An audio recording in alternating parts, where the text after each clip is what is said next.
चाहती है, आपको इतना पसंद करती है, आप जनता के दिल में राज करते हैं, जनता आपको सर पर उठा के रखती है, तो फिर तो आप किसी भी तरह से जीत जाएंगे ना।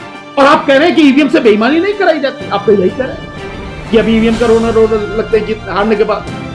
तो मैं आपको चैलेंज करता हूं कि जो सीट आपकी नजर में आपके लिए सबसे सुरक्षित सीट है, अगर वाराणसी है तो वाराणसी ही सही, और बनारस के अलावा और भी कोई देश में कोई सीट जो तुम आप समझते हो कि सबसे सुरक्षित आपके लिए, मैं लड़ूंगा आपके सामने उस सीट से चुनाव। आप चुनाव बैलेट पेपर से कराओ, ईवीएम से नहीं, और फिर देखते हैं आप कितने वोटों से जीत के जाते हैं। एक अकेला सब पर भारी, मैं कह रहा हूं ना, ये भानु प्रताप सिंह मोदी के सामने चुनाव लड़ेगा अगर मोदी बैलेट पेपर से चुनाव कराए। लेकिन मैं जानता हूं हिम्मत नहीं है, कहने में 56 इंच है, 56 मिलीमीटर का भी सीना नहीं है भाई।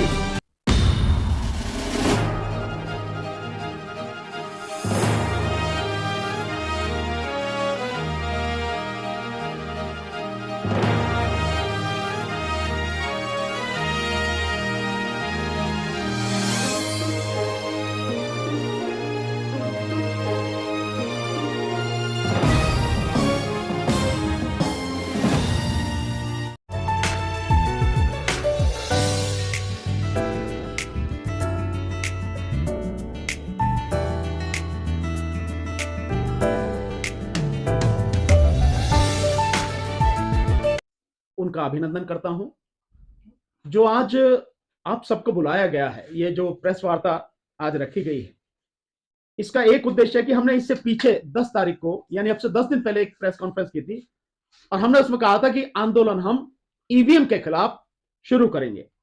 क्योंकि ईवीएम अगर है तो देश की जनता चाहे जिसको वोट दे, उसके वोट का कोई मतलब नहीं है, उसका वोट लूट कर बीजेपी के खाते में ही जाना है। और 2024 का चुनाव जीतकर अगर ईवीएम से हुआ तो निश्चित रूप से मोदी जीतेगा, और मोदी जीत के अगर आ गया, उसके बाद में बचना इस देश में कुछ नहीं। इसी सिलसिले में हमने पिछले 10 तारीख को प्रेस कॉन्फ्रेंस की थी, और ईवीएम का आंदोलन हम शुरू कर रहे हैं, उसकी हमने घोषणा की थी, और लोगों से यह निवेदन किया था कि जो भी साथी, जो भी संगठन, जो भी राजनीतिक पार्टियां इस ईवीएम की लड़ाई में, क्योंकि यह लड़ाई अब आर पार की लड़ाई है, यह शुरू हो चुकी है, और अब यह ईवीएम की समाप्ति के साथ ही आंदोलन समाप्त होगा, और नहीं तो हम समाप्त हो जाए, हमें इस बात की परवाह नहीं। इसको लेकर हमने आंदोलन शुरू किया। तो जो भी साथी, जो भी संगठन, जो भी पार्टियां हमारा साथ कंधे से कंधा और कदम से कदम मिलाकर इस ईवीएम की लड़ाई में देना चाहते हैं, जो नहीं चाहते हैं कि इस देश में ईवीएम से चुनाव हो, जो चाहते हैं कि बैलेट पेपर से चुनाव हो, हमने उन सब साथियों से कहा था कि मेरा जो नंबर मैंने दिया था 78408686 78408686 यानी 7840868666, ये नंबर जो मैंने दिया था, मैंने ये नंबर इसलिए दिया था कि जो भी इस आंदोलन में शामिल होना चाहते हैं, अपना नाम और पूरा पता, अपना संगठन का नाम, अपनी पार्टी का नाम, उसमें जो उनके पास जिम्मेदारी है, पद है, वो सब लिखकर मुझे व्हाट्सएप करें। ये आज की प्रेस कॉन्फ्रेंस उसी श्रृंखला में आगे है।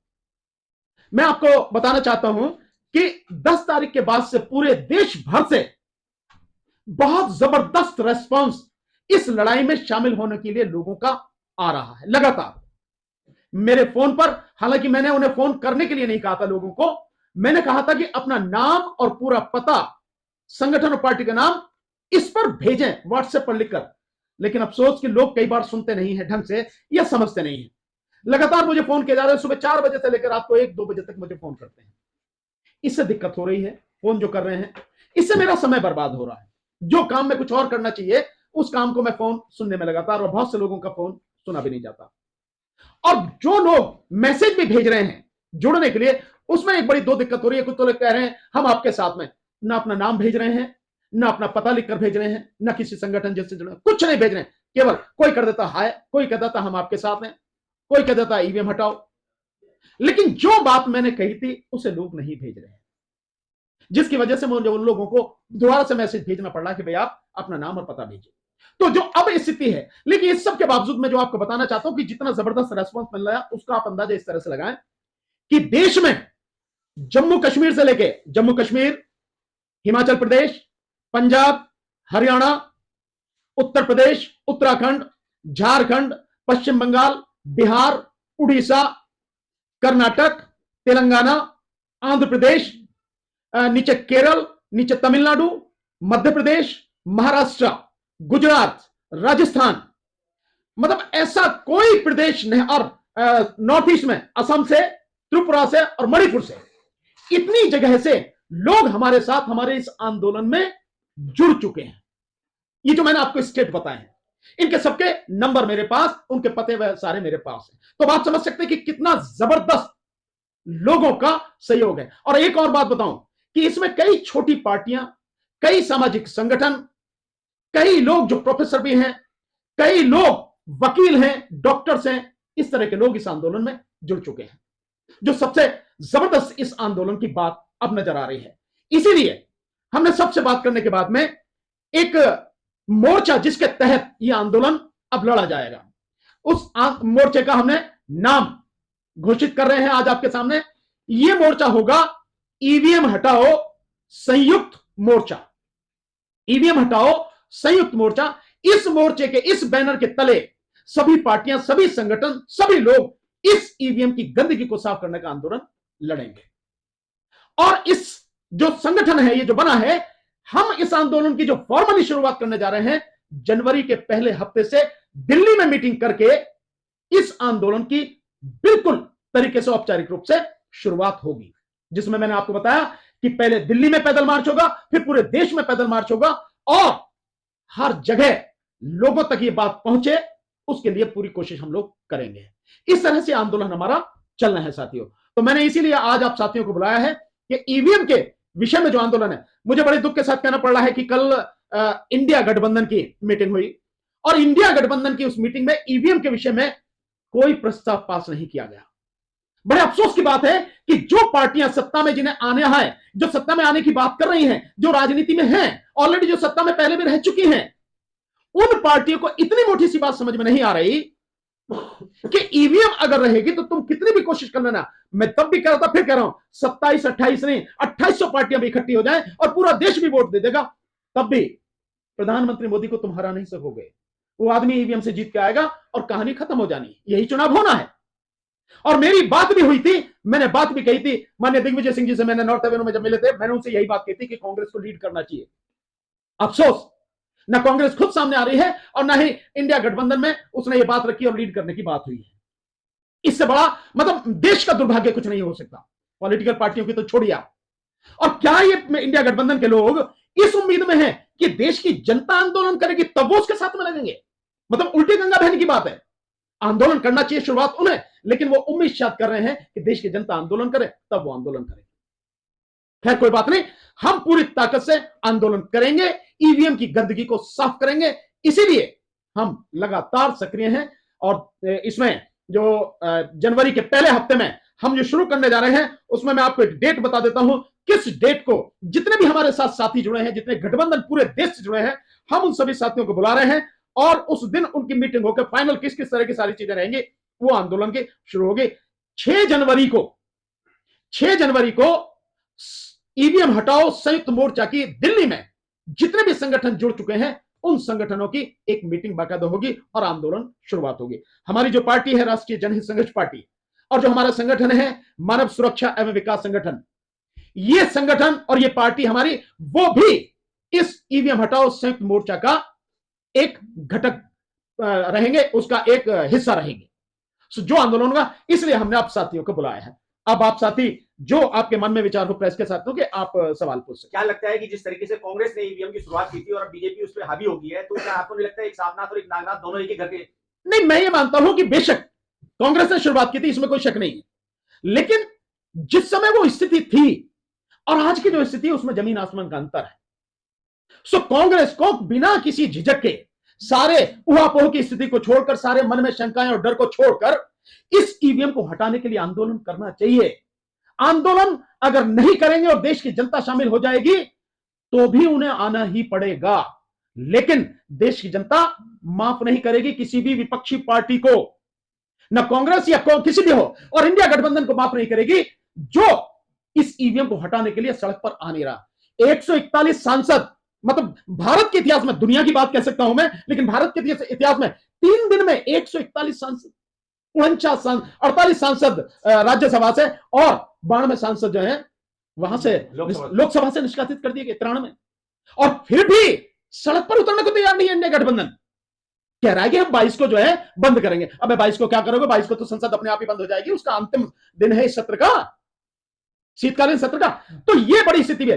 बेशक कोई भी नहीं हो, लेकिन कांग्रेस को आना चाहिए, राहुल गांधी को बोलना चाहिए। दिग्विजय सिंह उस दिन मिले थे, हम लोग इसी से मीटिंग कर रहे थे, तो मैंने दिग्विजय सिंह जी से कहा कि आप मुख्यमंत्री रहे, वरिष्ठ नेता है, आप कहिए राहुल गांधी चुप क्यों है, ईवीएम पे बोलते क्यों नहीं है? राहुल गांधी बोले, सोनिया जी बोले, खड़गे साहब बोले, पूरी कांग्रेस पार्टी लीड करे और इंडिया गठबंधन को लीड करे इस ईवीएम के मसले पर, तभी देश बचेगा, अन्यथा देश नहीं बचेगा। और मैं समझता हूं जो पहले भारत जोड़ो यात्रा निकाली थी, राहुल गांधी को अगर अभी यात्रा निकालनी है तो ईवीएम हटाओ, भारत बचाओ यात्रा निकालनी चाहिए, तभी देश बचेगा, नहीं तो सबकी आंखों के सामने सब बर्बादी सबको दिखेगी। राष्ट्रीय जनहित संघर्ष पार्टी पिछले 5 सालों से ज्यादा समय हो गया जनता मंदिर पे धरना प्रदर्शन किया, राष्ट्रपति, प्रधानमंत्री सबको चिट्ठी भी लिखी गई, लेकिन आज तक कोई कार्रवाई नहीं हुई। क्या उम्मीद लगती है राष्ट्रीय जनहित संघर्ष पार्टी को कि अब ईवीएम की बात सुनी जाएगी? नहीं, निश्चित रूप सुनी जाएगी। देखिए जिस तरह से देश भर से लोगों का, मैंने तो बहुत पहले कहा था राजकुमार जी, अगर आप जानते होंगे कि ये लड़ाई नेताओं की लड़ाई नहीं है, नेता पक्ष में हो या विपक्ष में, सत्ता में हो या विपक्ष में बैठा हो, नेताओं पे फर्क नहीं पड़ता, ये लड़ाई जनता की लड़ाई है। क्योंकि सबसे बड़ा नुकसान किसको हो रहा है? जनता को। एजुकेशन किसकी खत्म हो रही है? जनता की, गरीब आदमी की, बहुजन समाज के लोगों की, SC ST OBC और माइनॉरिटी की, इनकी शिक्षा खत्म हो रही है। स्वास्थ्य सुविधाएं किसको नहीं मिल पा रही? इनको नहीं मिल पा रही। इनमें कहां इनके पास स्थिति ऐसी है कि ये लोग जो प्राइवेट हॉस्पिटल से नर्सिंग होम है उनमें जाके इलाज करा लें अपना, जिस तरह की सारी स्थिति है। और कहां इनके पास रोजगार है, कहां इनके पास नौकरी है, कहां इनके पास सुरक्षा की व्यवस्था है, मजदूर खाने के लिए रोटी नहीं है, और चीजें क्या होंगे? तो सब कुछ बर्बाद हो रहा इनका। ये 81 करोड़ लोगों को सरकार जो नौटंकी कर रही है, जो 5 किलो अनाज देने का, जो हकीकत में मात्र 41 या 42 करोड़ लोगों तक ही पहुंच पाता है, और कहती है 81 करोड़। सो 81 करोड़ लोगों को तो सरकार मानने की उनकी पूरी स्थिति है।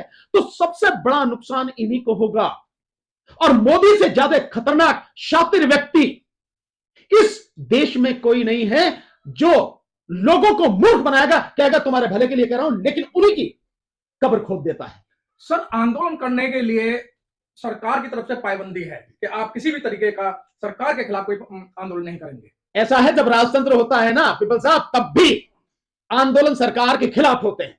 अभी तो लोकतंत्र है, चाहे मतलब देखने को रह गया सही, केवल सुनने के लिए रह गया सही, पर है तो सही ना।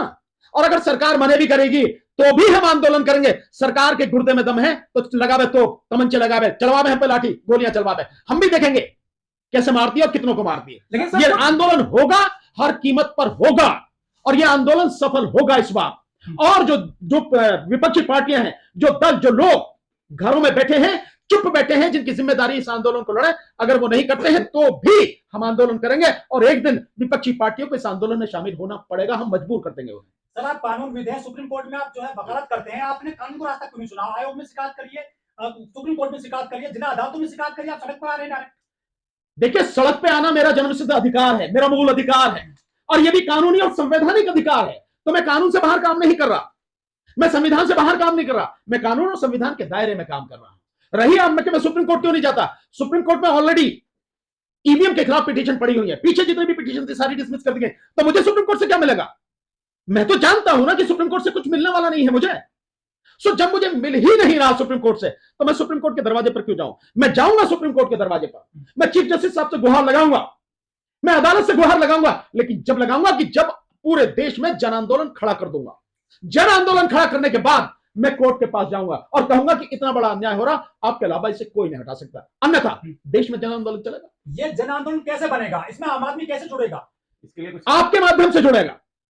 आज की तारीख में दुनिया भर से जो देश भर से जो लोग मेरे साथ जुड़ रहे हैं, जैसे अभी मैंने सारे राज्य आपको गिनाए, सो जहां से लोग जुड़ रहे हैं, कैसे जुड़े हैं? हमने शुरुआत करी, आपने मीडिया के साथियों ने साथ दिया और हमारी आवाज देश के कोने कोने तक पहुंचाई, तो लोग उस बात को सुन के जुड़ रहे हैं। और कहीं ना कहीं हम पे विश्वास ही होगा, क्योंकि हम लगातार संघर्ष कर रहे हैं। हमने समाज के लोगों के साथ, हमने देश के लोगों के साथ कोई भेदभाव नहीं किया, उनके साथ कोई घात नहीं किया, उनको धोखा नहीं दिया। लगातार हम ईमानदारी से देश की बात, देश के लोगों की बात, आम जनता की बात, गरीबों की बात, शोषित पीड़ितों की बात लगातार उठाते रहे। इसीलिए लोगों का विश्वास है और इसीलिए लोग हमारे साथ जुड़ने को तैयार है और इसीलिए लोग हमारे साथ में जुड़ रहे हैं। तो ऐसे ही आंदोलन बनेगा। सर, आपके अलावा और कुछ ऐसे नेता हैं चुनाव होने के बाद में ईवीएम तोड़ते हैं, अब उनके पास मौका है, वो अपने एक भट्ट है उससे नहीं निकल पा रहे हैं। बस मैं नहीं कह सकता कि वो क्या करते हैं क्या नहीं करते हैं, ऐसे बहुत लोग हैं इस देश में, लेकिन जो तरीका है उस तरीके से आंदोलन अगर नहीं करेंगे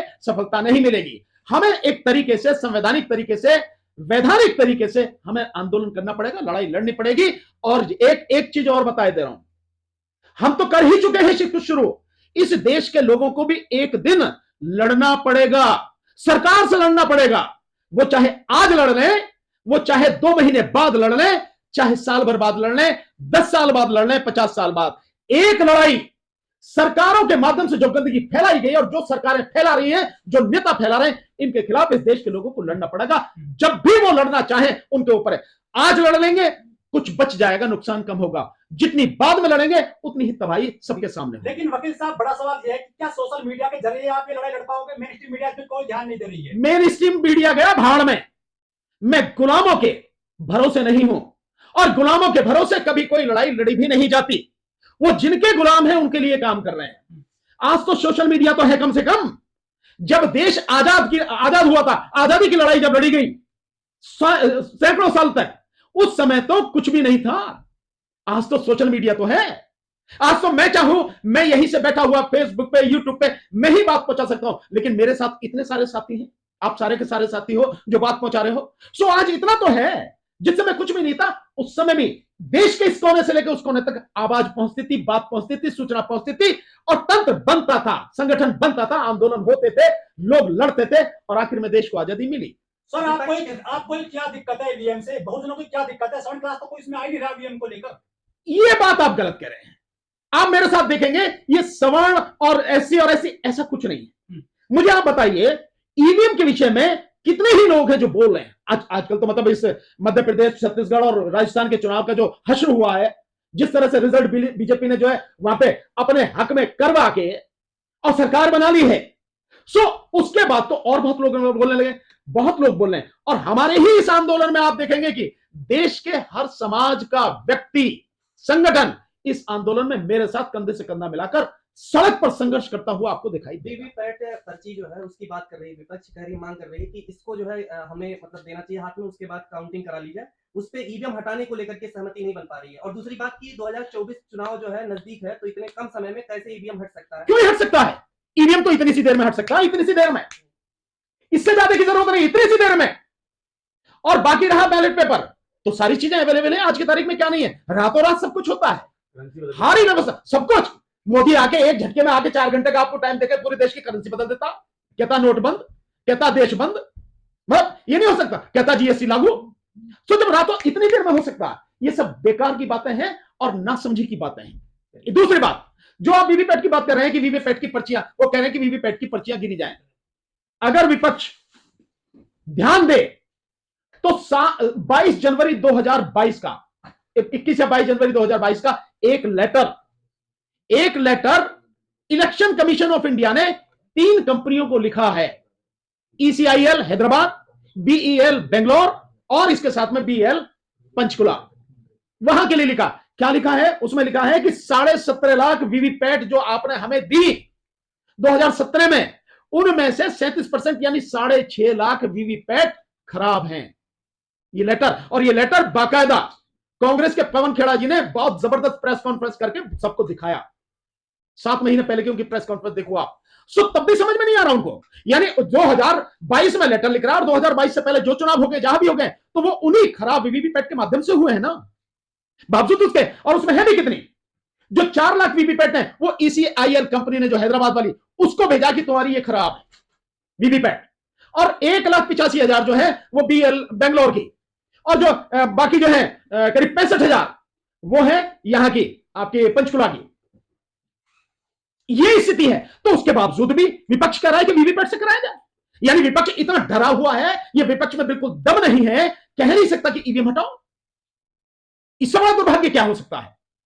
सर आखिर में चलते चलते देश की आवाम इस आंदोलन से जुड़ना चाहती है, तो उसका माध्यम क्या रहेगा? देखिए बहुत सीधा सा है, मैंने नंबर दिए हैं अपने, मैंने जो अपना नंबर दिया है, इस देश के आवाम, इस देश के लोग ईवीएम हटाने की इस लड़ाई में हमारे साथ जुड़ना चाहते हैं, कदम से कदम और कंधे से कंधा मिलाकर चलना चाहते हैं, और यह उन्हें करना ही पड़ेगा, नहीं तो वो, उनकी आने वाली पीढ़ी, उनका भविष्य तबाह हो जाएगा, बर्बाद हो जाएगा। तो वो लोग मेरे इस नंबर पर, मैं फिर कह रहा हूं, मैंने जो नंबर दिया है, फोन नंबर, अपना मोबाइल नंबर, मेरे इस नंबर पर व्हाट्सएप करके अपना नाम, पूरा पता, संगठन का नाम, पार्टी का नाम, उस संगठन और पार्टी में उनका क्या पद है, पूरी डिटेल्स लिखकर मेरे उस पर भेजें, ताकि हम उनको बाकायदा सूचना भेज सकें, उनको हम शामिल कर सकें ग्रुप में भी और उस पूरे संगठन में। एक बात, दूसरी बात, मैं फिर निवेदन कर रहा हूं कि मुझे फोन ना करें। मुझे फोन करने से बड़ी दिक्कत हो रही है कि आप मुझे फोन करते हैं, सो फोन कर, बहुत से लोग, मतलब 40-50% तो केवल फोन आते, मिस कॉल, केवल मिस कॉल दिए जा रहे हैं। भाई इससे क्या लेना देना है, क्या मिलेगा, क्या हासिल होगा? सो मुझे मिस कॉल ना करें, मुझे फोन ना करें, मुझे व्हाट्सएप पे मैसेज भेजें, जो नंबर मैंने दिया है, ये मेरा व्हाट्सएप नंबर है। और अगर किसी के पास में छोटा मोबाइल है तो वो उस छोटे मोबाइल से एसएमएस करे मुझे, छोटे मोबाइल से। और अगर किसी के पास ऐसी भी व्यवस्था नहीं है तो जहां कहीं भी उसने जिस भी चैनल से देखा है, जो हमारे सोशल मीडिया के जितने भी चैनल है, इनमें से किसी से भी उसने देखा है, उसी पर लगातार देखे, सारी सूचना उन्हीं के माध्यम तक उनसे पहुंचेंगे। एक मिनट, दूसरा बात कि हो क्या रहा कि जो आप हाय लिख के भेज देते हैं, जो आपकी मैं आपके साथ हूं लिख के भेज देते हैं, भानु जी संघर्ष करो हम आपके साथ में हैं, ईवीएम हटाओ पर, केवल इससे नहीं, सीधा सीधा लिख के भेजो साथियों, क्योंकि मेरा समय बहुत ज्यादा इसमें खराब हो रहा, इतना समय है नहीं, हमें बहुत काम करना है।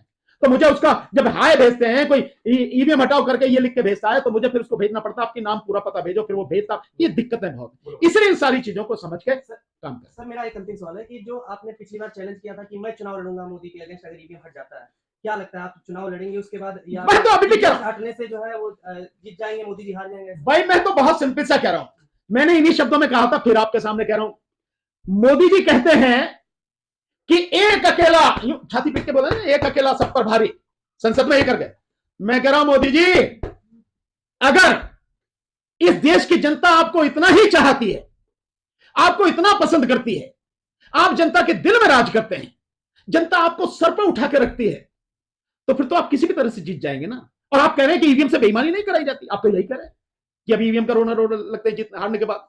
तो मैं आपको चैलेंज करता हूं कि जो सीट आपकी नजर में आपके लिए सबसे सुरक्षित सीट है, अगर वाराणसी है तो वाराणसी ही सही, और बनारस के अलावा और भी कोई देश में कोई सीट जो तुम आप समझते हो कि सबसे सुरक्षित आपके लिए, मैं लड़ूंगा आपके सामने उस सीट से चुनाव। आप चुनाव बैलेट पेपर से कराओ, ईवीएम से नहीं, और फिर देखते हैं आप कितनी वोटों से जीत के जाते हो।